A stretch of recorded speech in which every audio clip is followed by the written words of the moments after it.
First, the highlights. Lagos State Government pledges commitment to healthy living of residents. Federal government plans relocation of Kefi other prisons.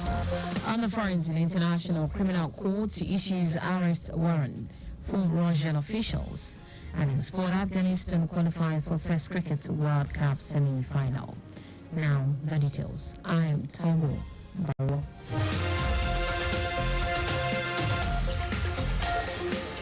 Lagos State Governor Babajide Sanwo has pledged his administration's commitment to healthy living of residents, clean environment and effective water resources and management. Governor Sanwo stated this at the opening of the 5th Lagos International Water Conference with the theme Financing Water and Sanitation for Greater Lagos. Said his government is also committed to the completion of 70 million gallon water treatment plan in Adion, seeking more private partners. We all need to ask ourselves, how well are we playing this role? How well are we moving from lip service and just being able to resolve the issues? We all talk about cholera and the outbreak that we've seen in the last couple of weeks. We've seen it because of the proactive nature of this government, with all sense of humility. It was a level of how well we're able to take a proactive step and transparently have a surveillance engagement where we can raise our voices and raise them early. Minister of Water Resources and Sanitation, Joseph Usef, commended Lagos State Government for being at the forefront of policy in the water sector. Noted that addressing challenges confronting the sector and the issues of climate change require concerted effort and innovative financing through public-private partnerships and community engagement. On the ongoing cholera outbreak in some parts of the country, including Lagos, the minister said all hands must be on deck to support the government, and Nigerians need to cooperate with relevant authorities to solve all issues of waterborne diseases by taking the campaign seriously and adhering to all sanitary advice. So I want to call on all Nigerians to embark and take this campaign seriously. We keep Nigeria clean by using our toilets, by putting together all the sanitary advices given by relevant bodies, the state governors, these traditional institutions, and different institutions to their residents, so that together our financing mechanisms will be effectively and well utilized.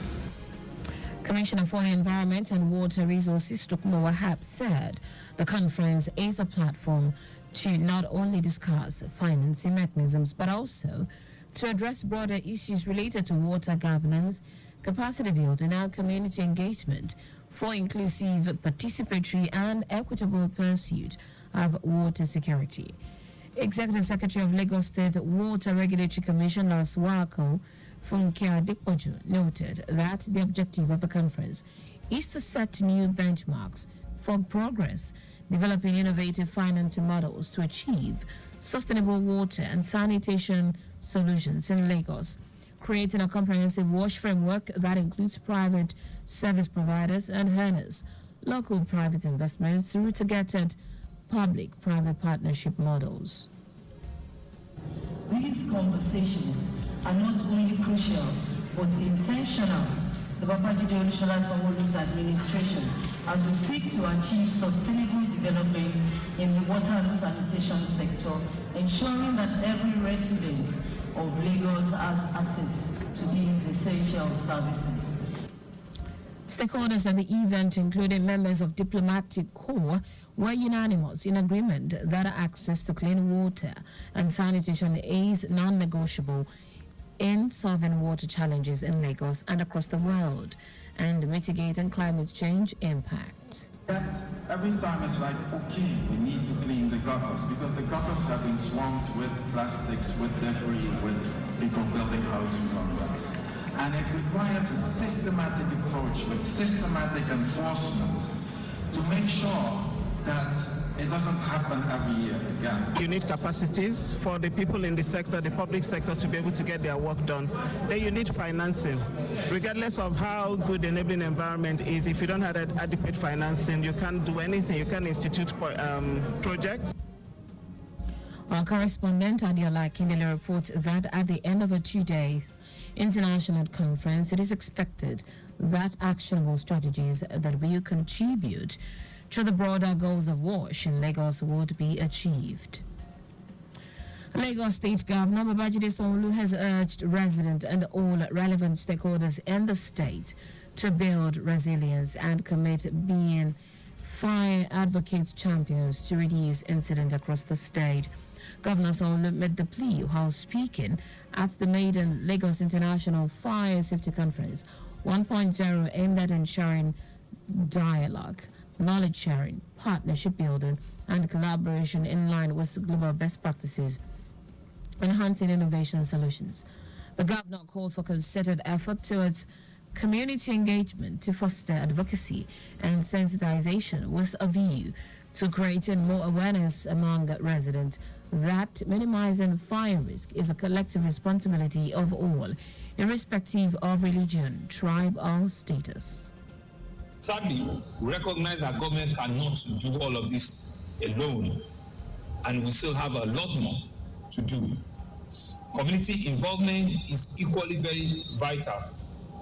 Educating our citizens about the fire risks and preventing strategies is an essential component that will create a culture of safety. Community groups, religious organizations, educational institutions, traditional institutions all have a pivotal role at disseminating information, knowledge sharing, and fostering a sense of collaborative responsibility. Commissioner for Special Duties and Intergovernmental Relations, Olubenga Oyerinde, said the state government has been proactive in its response to fire and emergencies with the provision of fire equipment to mitigate disasters. The event had in attendance various stakeholders, including representatives of traders, religious organizations, community development associations, student and international partners. Meanwhile, Lagos Traffic Radio has been awarded as the best radio station for its role in promoting fire safety awareness. The award was received by the general manager, Taiwo Baruwa, accompanied by some members of the station's management staff. Earlier in her speech, the director, Chief Executive Officer of the Lagos State Fire and Rescue Service, Margaret Adeshoye, stressed the importance of the fire safety measures and caution.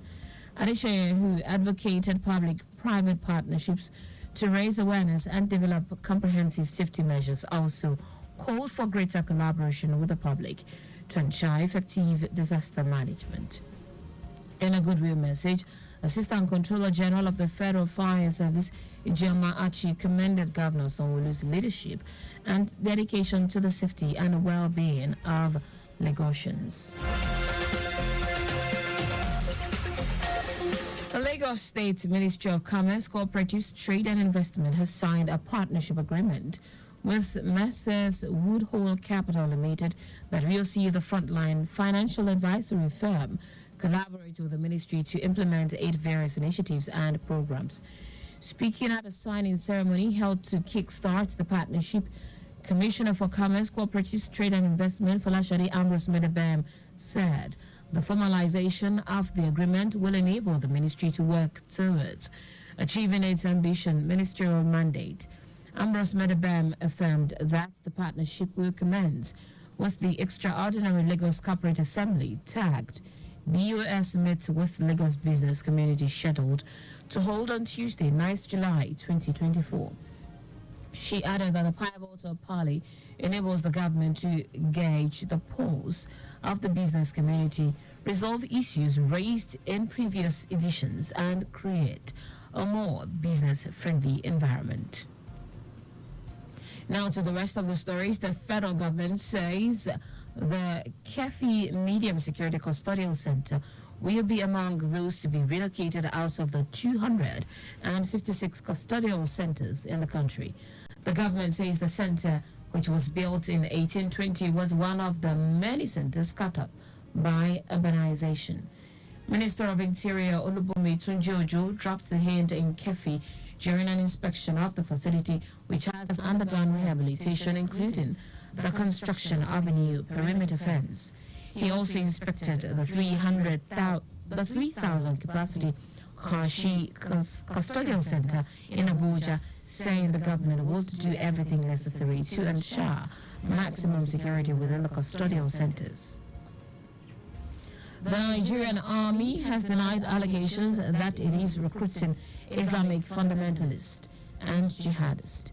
The rebuttal came in response to a viral video that claimed the army was recruiting jihadists. The army said the footage also falsely portrayed an officer calling on Muslim young men to join the military to protect and propagate Islam. The army, in a statement by the director, Army Public Relations Oyema Owajuku, said the viral video was aimed at causing a religious crisis in the country.